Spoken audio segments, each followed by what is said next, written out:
All right. Hello. Thank you for joining me today. All right. So I decided to make a vlog for my New Year's resolution to escaping a poor mindset. And to do that, I need to know the difference between being poor and a poor mindset. Let's just go to Google.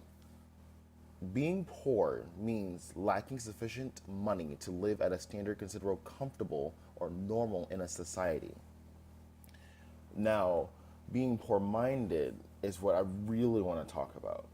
Being poor minded means that, to me, is almost like being weak minded, where you are just inferior.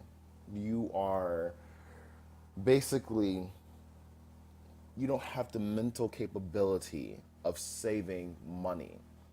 So that comes with lack of cash management. That comes with like rich get rich quick schemes. Like when someone basically is just spending above your means. So to get out of being poor minded, you have to know that you're poor. You know what I'm saying? Like for instance, you don't if you have $10,000, you don't have like you're not living, or even if you are living with your parents, let's just count yourself as an individual person. You make $10,000 a year. That's not enough, especially when most apartment complexes are $13,000 a year at the least. Being nice, you know what I mean. So if you make $10,000 a year, how did you spend 15,000? How did you spend 20,000? How are you spending? Let's just break it down to a month, or let's break it down to your 2 weeks bi-weekly. You make $600 every 2 weeks. So why did you spend $600 and 1 cent? You don't have that 1 cent to be spending. Why are you spending more than you are capable of spending? See, you're poor minded, you don't understand that you cannot go above what you are capable of doing. Now, I know that's kind of contradicting, but at the same time, if you're going to save money, you need to earn more money. It's not about getting money, it's about earning more. So if you make $10,000 a year, you need to get to a point where you're making $11,000 a year, to 15,000, to 20,000. Now that comes with getting promotions or getting a higher paying job. Sometimes you may need to get a better education to do so you can make more money. But just because you make $10,000 a year and you have $600 in your bank account and you get your tax refund check and you get an extra $2,000, that doesn't mean you go splurge. That doesn't mean you go and buy more things than you can, because that money's going to be gone. And by next month, you're going to be back making $600 every 2 weeks, $1,200 a month. That's not good. I mean, if you want to go splurge, then do you. That's just extra money anyway, right? You're not going to miss it. But for those of us who want to get out of being poor minded, let's do something a little bit better with that money that's going to be coming in together. How about we improve together? Because my problem is I spend more than I'm supposed to, and I give it away. So it leaves me with $0 and 0 cents. So starting now, maybe every week, maybe every day, I am going to start saving money. I'm going to manage my money better. Now, a banker told me when I went up to him and say, "Hey, I want to invest. I want to start stock." And he looked at me and said, "How much money do you have?" Well, first, let's save some money. I've been doing that. That's what I want to do is stock. No, no, no, no, no, no, no, no. Let's save money. Now, see, to invest in stock, you can do like there are like some $5 stocks that I've seen on Facebook. You can get scammed or whatever. You can do that if you want to. There are ways you can do it but the whole purpose of stocking is when you take money that you take money that you don't need at the moment. You don't need. Like for instance, when someone borrows $5 from you and you give them that $5 and you know you're not gonna see that $5 back, you didn't need that money, because obviously if you needed that money you wouldn't have gave it to him in the first place. So let's say from the banker who told me that I'm going to need at least $1,000, not in my bank account, $1,000 that I am not going to be hurt. I'm not going to lose my lights over. I'm not going to use my gas. I'm not going to lose my shelter. Money that is not going to hurt me. So I need to save $1,000. This needs to be a couple more zeros and maybe a one over there. I need to save that much where it's not going to be hurting me. Now, the best way that we can do that, well, is basically what he told me is treating your savings like a bill.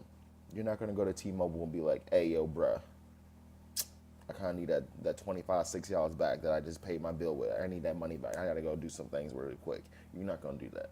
No. Treat your savings account, when you put money in there, it's gone. It's gone. Don't go back and looking for another $20. Don't go back for $5. It's gone. Don't touch it. So, therefore, don't put money in your savings account that you're going to miss because you're not saving anything. You're hurting yourself. So, my uncle told me the best thing that you can do is take out a percentage, a small percentage, 1%. A 1% from one of my paychecks might be like $4.86. That's nothing. What am I going to do with that? First, you're going to get out of that mindset. That's one paycheck. That's $4.86. And then the next paycheck, it's $3. So now you have $7.86 that month. Now, if you are capable of putting more money in there, then do so. That's not going to hurt you, because if you put too much in there, you're going to just take it all out. Even though you might just need $20 more, you're going to take it all out, and now you have no savings anymore. So just take out a small percentage. If you can do $1 a day, then do $1 a day. Try it. Try $1 a day. If you can't, I can't. I'm going to probably do a percentage every 2 weeks. If I can put more money in there, then fine. Meanwhile, I'm going to also try to hire my education and see if I can get a better paying job, or just get a better paying job and still hire my education. If you don't feel like you need your education to get a better paying job, then do so. That's not why we're here. We're not here to say that you need education or anything. We're just here to save money. Anybody can save money. You can't tell me that if Obama or Bill Gates or even maybe not famous people, but you can't tell me that those two people, Obama or Bill Gates, will go to being from rich and you just say, or wealthy, and you just take all their money from them, all of it, and they're homeless on the street. You can't tell me by the end of the month they won't have a job. They won't have. I guarantee you that Obama will be a manager at a McDonald's before he says, I'm going to sit here and be homeless. He's not poor-minded.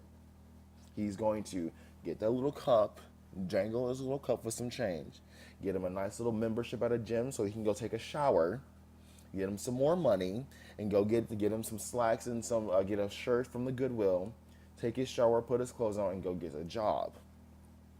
That's how you get from being poor-minded to you're going to use your money wisely.